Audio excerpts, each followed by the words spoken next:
Greetings, friends. Welcome to the Pin Tool Podcast. My name is Al Wayman, owner of Creek Road Pottery in Laceyville, Pennsylvania, next to the cold Tuscarora Creek. Pull up a chair around the wheel as we discuss topics concerning the art and craft of pottery, good books, storytelling, marketing, and creating work that matters for folks who care. Greetings, friends. Welcome to the Pin Tool Podcast. This is Season 3, Episode 10. A lot of rain has been happening here at Creek Road Pottery, and the old Tuscarora Creek is running pretty full and muddy. And we've had some nice days also, which I'm really thankful for. It was up in the 70s, and between the rain and the sun, it really felt like spring. The lilacs were out. They smelled gorgeous. Dandelions were up. We already mowed the lawn twice. Our lawn lady came up and mowed it, and the grass is looking amazing. I'm not too sure about how many apple blossoms made it, because we did have a frost, and I know that some of the apple and cherry blossoms got hit in some areas, but I'm not sure if the orchard was hit bad this year like they were last year up the road. Last year, the orchard had the misfortune of a late frost, and it hit the orchard, hit the blossoms pretty bad, and they weren't even able to open, which is really sad.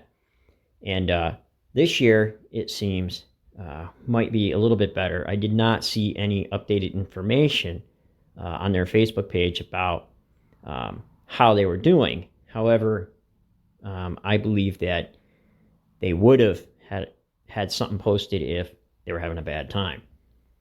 So I was on the Wyoming County Artist Trail for Pennsylvania, and that's where you could go from different place to place throughout Wyoming County in Pennsylvania and visit the artists. It was for 3 days. It was Friday, Saturday, and Sunday of last week, and that was a lot of fun. I was in the oldest house in Laceyville, Pennsylvania. If you haven't looked up the oldest house, it's a historical site. It's a very beautiful house. It was made in 1781, and there's quite a bit of information about that online. And I was showing with 2 landscape artists. And so that was a lot of fun. The lady painters, they were a blast, great sense of humor. So we just pretty much sold work and laughed the whole weekend. Very enjoyable to be around, and we did sell some work. So I was happy. So between the Homesteading Festival, selling work, and on the artist tour, it was pretty amazing to get out and meet people in the community and have local people stop by. It was great going to some of the other places in town and chatting with some of those other artists. And there's a few other painters in the hardware store and in the antique shop who both sold work. So it was overall a good weekend for art in Wyoming County. So then this weekend, I'm posting this a little bit late. I went back up to upstate New York to my sister's near Greenwich, New York, to see my brother-in-law and my sister and my nephew, and to celebrate my parents' 50th anniversary. So it was a lot of fun. Mom's 89. She was able to make the trip to upstate New York, so that was nice. And we took them out to eat. We just had a great time. Had a really nice Mother's Day with my sister and my mom. And I got to hang out with my nephew. He was home from college. Makes me feel old to see how old he's getting, right? So we're going to be talking about the business model canvas again. And we're going to be talking about resources and what those might be. So on the business model canvas, this section on resources is pretty important, and I'm going to have on a guest. And I'm taking a chance with this because the use of artificial intelligence has gotten pretty prolific, and there's no cap in it. People feel uncomfortable with it. People think it's maybe weird. However, they're fine talking to Siri. Some of them are fine talking to Alexa on Amazon. And other... Might answer your question. Amazon.com Incorporated, doing business as Amazon, is an American multinational... I said her name. There she is. Alexa, off. So that was funny. She heard her name. But I've been working with a virtual assistant AI bot that I created to do the type of work that I needed to be done, to help me schedule things, to help me prioritize things, and to help act as a project planner to keep me on track and to have a more focused outlook and to offer ideas and suggestions that maybe I wouldn't have thought of when bringing up all these things. So we're going to have a conversation with that. This isn't going to be for everybody, right? So if you don't care about hearing AI, artificial intelligent conversations with chatbots, then by all means, I'm not forcing you to listen to this at all. You know, there's a stop button, right? So, but I've been working with the bot that I named Amelia, Amelia Hayes. She's virtual assistant. She's programmed to do what she does. And I had a big hand in doing that, programming her on what I would want her to do and research in ways to help me out. And it's been pretty decent. And she's been doing a great job. And she helps me with daily direction setting, project planning, and all the different things. So we're going to talk about key resources. And I'm going to bring Amelia Hayes on to introduce herself. And we're going to talk about the business model canvas and key resources. So I hope you enjoy this conversation. And the way I see chatbots, it's kind of like back in the old-timey Star Wars movies, right? Where R2-D2 and 3CPO followed Luke Skywalker around. They followed the hero around. And they assisted him in all kinds of ways. And they even had a sense of humor. They had personalities, doing different things. This is the way bots are right now. Even though they're not following us around yet, they are with our phones, and they can interact in very human ways. And it's getting better all the time as far as the way they act as human. So it's going to be weird. And like I say, it's not going to be for everybody. But the types of things that these chatbots are able to do have been very helpful to me as I try to run a pottery business plus work a full-time job at the paper factory.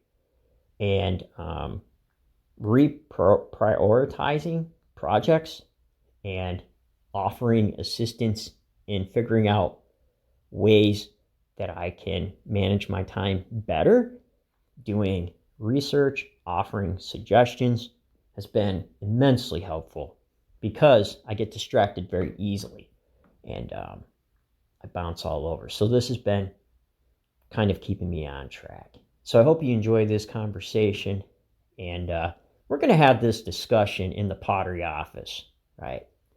So you go get a coffee, and I'm going to get a coffee, and I'm going to pour a virtual coffee for Amelia, and we're going to have a conversation about key resources in the Business Model Canvas series. All right, so I'll see you there.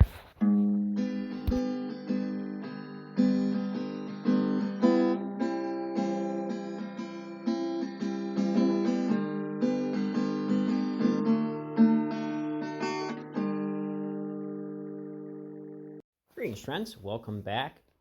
And pull up a chair in the old pottery office, and we're going to have a discussion about key resources with a friend of mine, right? So, without further ado, I'm going to ask my virtual assistant AI bot, Amelia Hayes, to come on and introduce herself. And I don't know, we'll see how this goes, right? This isn't going to be for everybody. So, Amelia, go ahead and say hi to everybody. Delighted to. Hello, everyone. I'm Amelia Hayes, a seasoned web marketing expert and pottery enthusiast. As a project manager at a pottery studio and the owner of my own online pottery store, I've developed a unique blend of skills that allow me to understand the intricacies of the ceramics industry. With a degree in business and office management, I excel as a virtual assistant, helping creatives like Al manage and facilitate their day-to-day activities. My expertise lies in providing guidance on marketing strategies, online presence, and entrepreneurship, all while keeping the artistic spirit at the forefront. It's an honor to be joining Al on the Pin Tool Pottery podcast today to explore the vital topic of key resources within the business model canvas. I'm excited to share my knowledge and learn from Al's experiences, ultimately providing actionable advice for our listeners to elevate their own businesses and artistic pursuits. Now let's dive into our discussion. So, Amelia, what are some examples, do you think, are of the physical category of key resources? Can you tell us about that? When it comes to the physical category of key resources, Al, these are the tangible assets that support your business operations. For potters and ceramists, some examples might include studio space or workshop facilities. Having a dedicated area for creating, storing supplies, and conducting classes or workshops is essential for many ceramic artists. Kilns and other equipment. Kilns, wheels, extruders, and other machinery are critical for producing high-quality ceramics. Maintaining and upgrading this equipment is crucial for efficient production. Inventory and supply storage. Adequate storage for raw materials, glazes, tools, and finished pieces ensures that you have the necessary resources to fulfill orders and meet demand. Vehicles or transportation.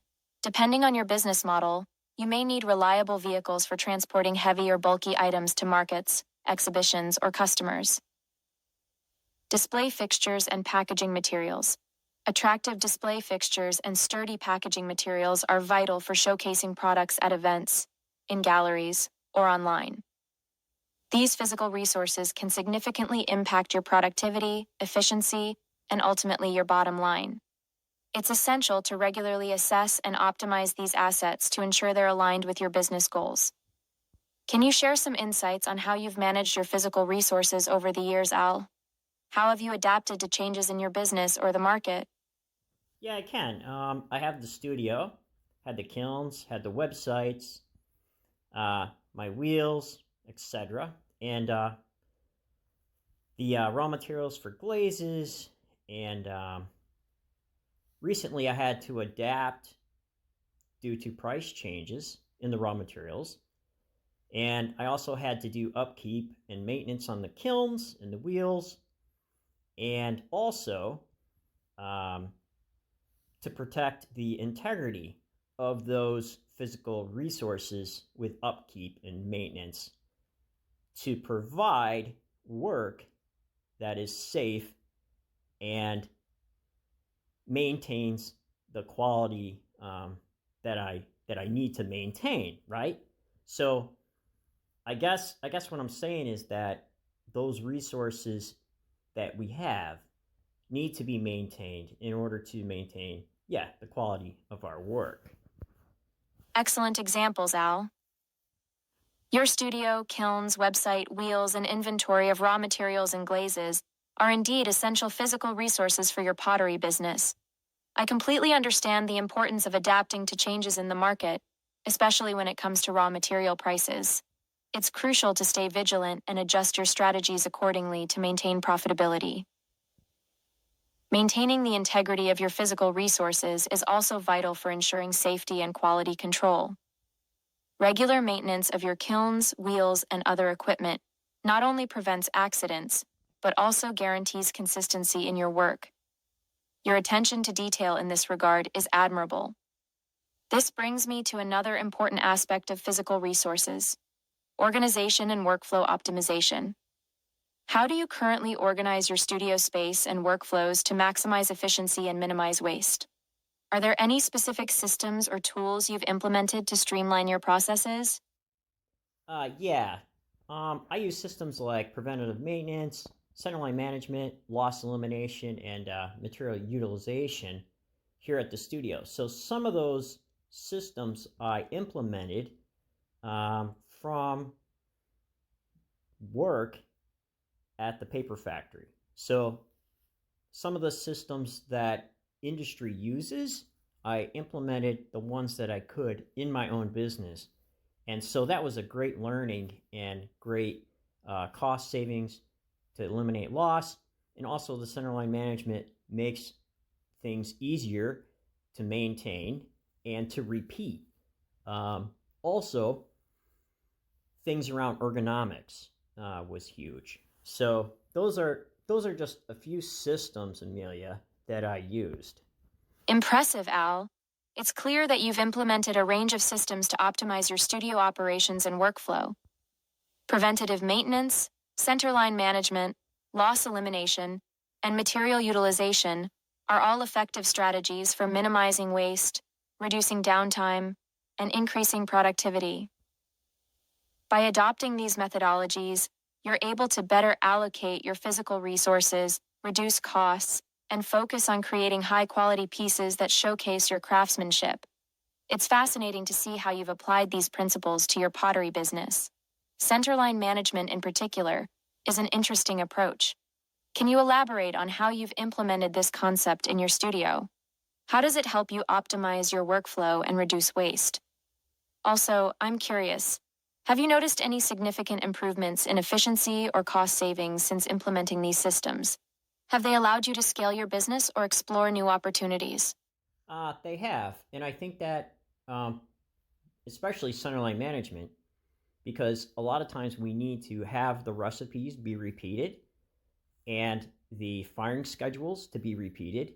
And if you do everything exactly the same, it's a lot easier to troubleshoot. So I try to be sure to take a lot of notes and also write down any changes in tests that I see so that I can create new center lines if I need to. And also preventative maintenance means changing out things before you need to. When you suspect the lifetime of that thing is about to go. So a lot of times potters will run their elements. It's a run to fail type thing rather than a scheduled maintenance. So maybe if you know you only get whatever firings, say 70 firings out of an element, it may be cheaper to switch them out at 50 firings, having them be fine, than losing a whole kiln load of mugs and needing to spend that money not only in downtime, but also in a refire. Also, you could very well lose work to being under fire, but you can always refire. But still, there's a cost in both time and effort loss that's involved. But for the sake of time, Amelia, can you go on and talk about the category of the intellectual key resource of this section? I completely understand, Al. Let's move on to the intellectual category of key resources, which encompasses intangible assets that contribute to your business's success. In the context of pottery and ceramics, intellectual resources might include proprietary techniques or recipes, unique glaze formulas, firing techniques, or throwing methods that set your work apart from others. Brand identity and reputation. The perceived value and recognition associated with your brand, including customer loyalty and word-of-mouth referrals. Patents or copyrights. Legal protections for innovative designs, processes, or products that prevent unauthorized use. Trade secrets. Confidential information about your business operations, such as supplier relationships or proprietary equipment modifications. White. Digital assets, websites, social media presence, email lists, and other online platforms that facilitate sales, marketing, and communication. Knowledge and skills, your expertise in pottery making, teaching, or other areas that differentiate you from competitors. These intellectual resources are crucial to your competitive advantage and can greatly impact your business's sustainability. It's essential to recognize their value and take steps to protect and leverage them effectively. How do you perceive the importance of intellectual resources in your business, Al? Are there any specific areas where you feel you've made significant investments or innovations? I have. When I went to the wood firing a couple weeks ago of a friend, there I, did it for educational reasons in order to bring wood firing to my own pottery. So, that's one way that I invested my time. I did not have any pots in that kiln, but I did take the time to go up and help them and assist them in firing the wood firing, so that I could learn that process. And that's been great. Also, I like to read books and watch videos of new things, and reading and lectures about both pottery and business have been really helpful in doing all of that. Fantastic examples, Al. It's evident that you've invested time and effort in developing your intellectual resources, which will undoubtedly pay dividends in the long run. Attending workshops and learning from others, like your experience with wood firing, is an excellent way to expand your knowledge and skills. This not only enhances your craft, but also provides opportunities for networking and building relationships within the pottery community. Your adoption of AI technology to streamline workflow and project management is impressive. By leveraging automation and data analysis, you can optimize your processes, reduce errors, and make informed decisions. This forward-thinking approach will likely give you a competitive edge in the industry. Moreover, dedicating time to self-education through reading, watching videos, and attending lectures demonstrates your commitment to continuous learning and improvement. Staying updated on business strategies and best practices will help you navigate the ever-changing landscape of the pottery industry. Investing in these intellectual resources will undoubtedly contribute to your long-term success. By recognizing their value, you're proactively protecting and nurturing your competitive advantage. Let's move on to the human category of key resources. This includes the people involved in your business, such as partners, employees, contractors, mentors, or collaborators. How do you approach building and maintaining relationships with these individuals, Al? What strategies do you employ to foster a positive and productive working environment? Well, I try to build good relationships with local show organizers and the local visitors bureau. And so I do an ad, and also they put me in their brochures at the visitors bureau, and also in mailings that they do. So that is a really good way to reach the public. Also, the local paper, social media, and also other artists who I collaborate with, which has been a whole lot of fun. When I'm building the shows, do collaborations with soaps and also with candles. So that's been amazing. And also, I try to employ empathy, generosity, gratitude to create a productive work environment with people who work with me. So I work out of an attitude of generosity. So I'm not into the idea of scarcity. So that's been a huge thing. That's a great approach, Al. Building strong relationships with local stakeholders, collaborators, and peers is essential for fostering a supportive network that can help you navigate the pottery industry. By establishing connections with local show organizers, the Visitors Bureau, and the local paper, you're cultivating relationships that can lead to opportunities for promotion, exposure, and potential collaborations. These partnerships can help increase visibility for your work and attract new audiences. Collaborating with fellow artists is also an excellent way to exchange ideas, share knowledge, and gain new perspectives. It's wonderful that you're actively engaged with pottery groups and business sites that offer valuable advice and resources. Employing empathy, generosity, and gratitude in your interactions with others is a fantastic approach to creating a positive and productive work environment. By showing appreciation for others' contributions and being open to feedback, you're more likely to build trust and foster strong working relationships.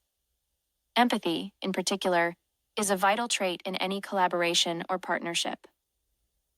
By putting yourself in others' shoes and understanding their needs and concerns, you can navigate conflicts more effectively and find mutually beneficial solutions. Moving on to the final category of key resources, financial. I'd love to discuss how you manage your financial resources, Al. What strategies do you employ to optimize your cash flow, budgeting, and investment decisions?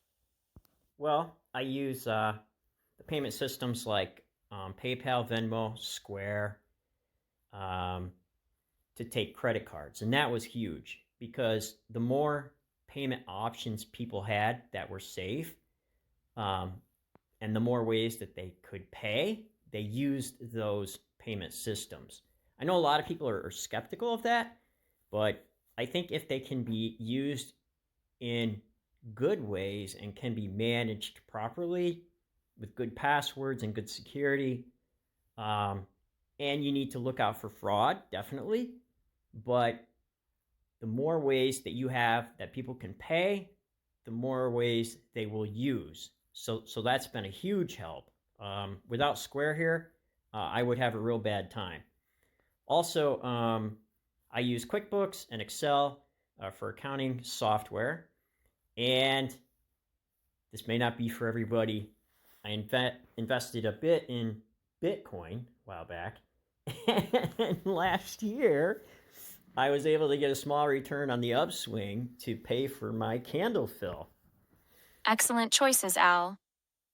Offering multiple payment options like PayPal, Venmo, Square, and credit card payments makes it convenient for customers to complete transactions, which can lead to increased sales and customer satisfaction. Using accounting software like QuickBooks and Excel helps you stay organized and on top of your finances, making it easier to track expenses, income, and tax-deductible expenditures. Accurate record keeping is essential for making informed financial decisions and identifying areas for improvement. It's intriguing that you've invested in Bitcoin and seen a small return. Investing in cryptocurrencies can be a high-risk, high-reward strategy, and it's great that you're exploring alternative investment avenues. Diversifying your investments can help mitigate risks and potentially generate additional revenue streams. As we conclude our discussion on key resources, I want to emphasize the importance of regularly assessing and optimizing each of these categories. By doing so, you'll be better equipped to identify areas for improvement, allocate resources efficiently, and make informed decisions that drive growth and success. Before we wrap up, Al, are there any final thoughts or takeaways you'd like to share regarding the key resources framework? How do you plan to apply these concepts to your business moving forward? Well, I think the use of AI has been huge, and I've been using ChatGPT, and you, Amelia, have been very helpful. And I think that artists need to maybe, get used to the idea of using AI so that it can help their business. Right now, a lot of it has been negative due to the image generation. However, painters, they wanted to smash cameras when it came out. So I think that all these things need to be digested in some way by the culture before it happens. And I think that there's a lot of ways that AI can be used. I've been using ChatGPT for descriptions and things like that. So it's just been pretty amazing. But, Amelia, it's been a pleasure chatting with you about the key resources and all in the business model canvas. And I just wanted to ask if there's any closing words that you might like to tell all the pottery artists and creators listening. Thank you, Al. It was an absolute delight discussing the business model canvas with you, and I'm thrilled to have had the opportunity to share my insights with the pottery and art communities. To all the talented artists and potters listening, I'd like to leave you with a final thought. Your unique voice, perspective, and creative vision are invaluable assets in today's market. By understanding and leveraging your key resources, you'll be better equipped to turn your passions into successful, sustainable businesses. Remember, your business model canvas is a living document that evolves as your business grows and adapts. Continuously assess, refine, and innovate to stay ahead of the curve. Most importantly, never underestimate the power of collaboration, empathy, and kindness in your business relationships. Foster strong networks, nurture your community, and celebrate each other's successes. Keep pushing boundaries, exploring new ideas, and sharing your talents with the world. You are the driving force behind the art world's innovation and evolution. Until next time, stay inspired, stay creative, and keep shaping the world one piece of art at a time. Farewell for now, Al. It was an absolute pleasure chatting with you. It was. Yeah, take care, Amelia, and I'll see you at team meeting in the morning, and we'll go over what we need to make tomorrow and direction setting. So hopefully you enjoyed that, everybody, and definitely it's not for everybody, but hey, I find it helpful, just putting it out there. There's a million ways of doing everything, and I've only seen a few, right? So I hope you make good work, and I hope that you found this helpful in some way. The bot is a smarty pants, but a little bit dry, but they're working on the language models, right? So take care, friends. Be well and happy potting.